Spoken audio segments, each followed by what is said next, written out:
नमस्कार दोस्तों, स्वागत है आपका खोटा क्लासेस बाय एम के पांडे में। तो आज के वीडियो में हम जानेंगे पादप हार्मोन के बारे में। किसके बारे में जानेंगे? पादप हार्मोन के बारे में। ठीक है, और ये भी जानेंगे कि पादप हार्मोन क्या होता है। कि समझिएगा,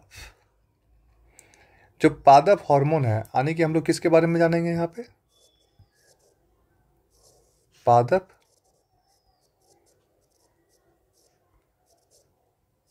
हार्मोन के बारे में जानेंगे।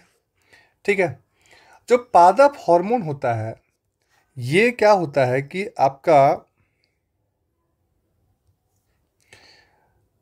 एक ऐसा रसायन है जो पौधों में क्या करता है, शरीर में, मतलब अगर पौधों के शरीर में अगर देखें तो हम लोग देखते नहीं हैं, उसको दिखाई नहीं पड़ता है, लेकिन ये क्या करता है, वृद्धि और विकास, वृद्धि और विकास, ठीक है, को नियंत्रित करता है।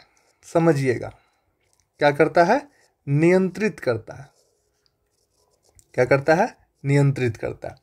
तो आने की जो पादप हार्मोन है, वह पेड़ पौधे में बिना दिखाई ही अपना काम करता है कि कैसे हमारे पेड़ का वृद्धि होगा या विकास होगा, उसको नियंत्रित करने का काम करता है। ठीक है, तो अब हम लोग यहाँ पे जानते हैं कि सबसे पहले जानेंगे कि पादप हार्मोन होता क्या है। पादप हार्मोन होता क्या है और ये काम कैसे करता है। हमारे पास कितने पादप हार्मोन है, कौन कौन सा पादप हार्मोन क्या होता है कि वृद्धि के लिए काम करता है, कौन कौन सा पादप हार्मोन जो है कि अगर पेड़ पौधा ज़्यादा बढ़ रहा है तो उसका मतलब रोकने के लिए भी काम करता है, रोकने के लिए भी काम करता है। तो हम लोग चलिए जानने का प्रयास करते हैं। तो देखिए यहाँ पे आपका, अगर हम लोग पादप हार्मोन का बात करते हैं तो सबसे पहले जो पादप हार्मोन है, तो इसे हम लोग क्या कहते हैं कि पादप हार्मोन को हम लोग पादप वृद्धि नियामक भी कहते हैं, नियामक भी कहते हैं, यानी कि इसको हम लोग कहते हैं प्लांट ग्रोथ रेगुलेटर्स भी कहते हैं, प्लांट ग्रोथ ग्रोथ रेगुलेटर भी कहते हैं, यानी कि इसी को हम लोग कहते हैं PGR। क्या कहते हैं? PGR। किसको कहते हैं हम लोग? PGR कहते हैं हम लोग किसको? तो PGR कहते हैं हम लोग, यानी कि प्लांट वृद्धि नियामक को ही हम लोग कहते हैं PGR, यानी कि प्लांट ग्रोथ रेगुलेटर। ठीक है, अब देखिए जो पादप हार्मोन है, जो हमारा पादप हार्मोन है, वो कैसे काम करता है समझिएगा। तो जो पादप हार्मोन है, वे एक रासायनिक पदार्थ होते हैं। क्या होता है? एक रासायनिक पदार्थ होता है। ठीक है, ये क्या करता है कि पौधों की वृद्धि करता है, विकास करता है, फल को पकाने का काम करता है, पत्तियों को झड़ाने का काम करता है, फूलों को खिलाने का काम करता है, यानी कि ये सब कामों को क्या करता है, ये नियंत्रित करता है। ठीक है, तो पादप हार्मोन जो है वह एक रासायनिक पदार्थ हुआ जो पौधों की वृद्धि, विकास, फल पकाना, पत्तियों का झड़ना और फूलों का खिलना, ये सब क्या हो गया, ये सब कार्यों को नियंत्रण करने का काम कौन करता है? तो करता है पादप हार्मोन करता है। ठीक है, कौन करता है? पादप हार्मोन करता है।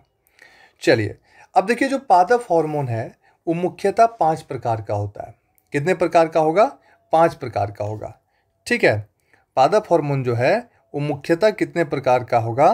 5 प्रकार का होगा। ठीक है, तो समझिए सबसे पहला हार्मोन जो आता है वह आता है आपका ऑक्सिन। पहला हार्मोन क्या आ गया? ऑक्सिन। ठीक है, पहला हार्मोन आया ऑक्सिन। और ऑक्सिन क्या होता है कि अगर आप देखें तो ये प्रोह के अग्रभाग, मतलब अग्रभाग में क्या होता है? संश्लेषित होता है। ठीक है, कि जैसे मान लीजिए कि ये हमारा कोई पौधा है, तो ये हमारा जो अग्रभाग है यहाँ पे होगा, या तो मान लीजिए हमारा ये जड़ है, तो जड़ का जो अग्रभाग है यहाँ पे होगा। तो ये क्या होता है कि जो ऑक्सिन होता है ये अग्रभाग में संश्लेषित होता है। ये इसका काम क्या है? तो ये काम करता है लंबाई बढ़ाता है। किसका? कोशिकाओं का लंबाई बढ़ाता है। या तो फिर क्या करता है, ये जड़ों की भी वृद्धि को बढ़ाता है। जड़ का जो वृद्धि होता है उसको भी बढ़ाने का काम करता है। तीसरा क्या करता है ये तनों को लंबा करता है। तनों को क्या करता है बाबू? लंबा करता है। और दूसरा क्या होता है कि ये फल बनाने में भी मदद करता है। फल बनाने में भी क्या करता है? मदद करता है। कौन? ऑक्सिन करता है। तो इस प्रकार से समझिए कि जो पौधा होता है सूर्य की प्रकाश की ओर मुड़ता है। तो जो पौधा सूर्य की प्रकाश की ओर मुड़ रहा है, मान लीजिए यहाँ पे सूर्य है, ठीक है, ये हमारा सूर्य हो गया, तो इसके तरफ जो ये आपका मुड़ा, ये जो आपका मुड़ा ऐसे जो मुड़ रहा है, तो ये किसके कारण मुड़ रहा है? ये आपका ऑक्सीन के कारण मुड़ रहा है। किसके कारण मुड़ रहा है? ऑक्सीन के कारण।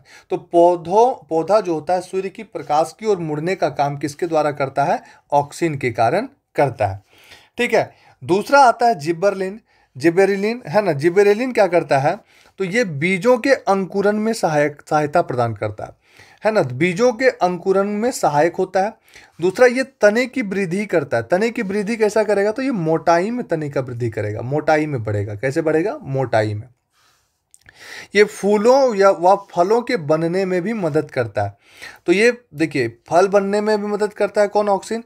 और ये जो होता है फूलों को और फलों को दोनों को बनने में भी मदद करता है। कौन? ये जिब्रेलिन करता है। ठीक है। नेक्स्ट आता है आपका साइटोकाइनिन।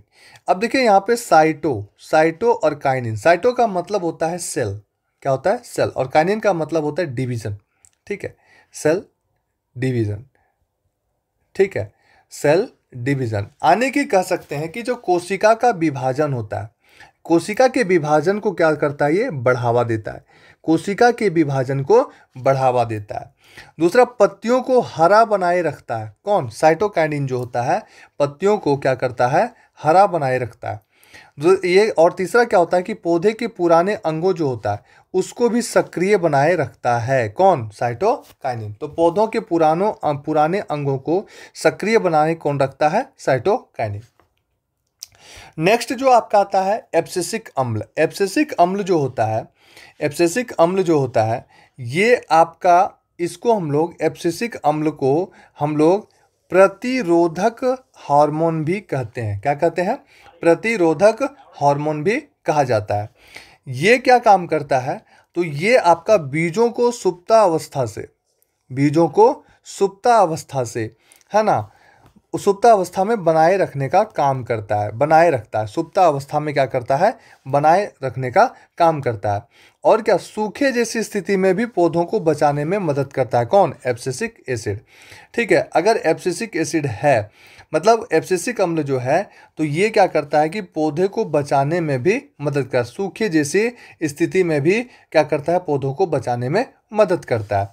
उसके बाद पत्तियों का जो मुरझाना होता है इसी के प्रभाव से होता है। या पत्तियों का झड़ना जो होता है, पत्तियों का झड़ना भी जो होता है ये इसी के कारण होता है। किसके कारण? एब्सिसिक अम्ल के कारण। नेक्स्ट आपका आता है एथिलीन। तो एथिलीन एकमात्र ऐसा हार्मोन है जो गैसीय हार्मोन है। ये हमारा इथिलीन जो होता है यह आपका गैसीय हार्मोन है। उसके बाद ये क्या करता है? फलों को पकाने में भी सहायक होता है। फलों को पकाने में सहायक कौन होता है? एथिलीन। फलों को पकाने में सहायक कौन होता है? एथिलीन। दूसरा पत्तियों के झड़ने की प्रक्रिया को भी नियंत्रित करने का काम करता है। तो जो पत्ती को झड़ता है ज़्यादा उसको भी नियंत्रण करने का काम करता है। कौन? एथिलीन। ठीक है। तो अगर ये था आपका पादप हार्मोन। अगर आप पादप हार्मोन को समझ गए होंगे, है ना, तो इसे आगे बढ़ाइए और पढ़ते रहिए। बहुत ही इम्पोर्टेंट टॉपिक है, यहाँ से क्वेश्चन पूछता ही पूछता है। धन्यवाद।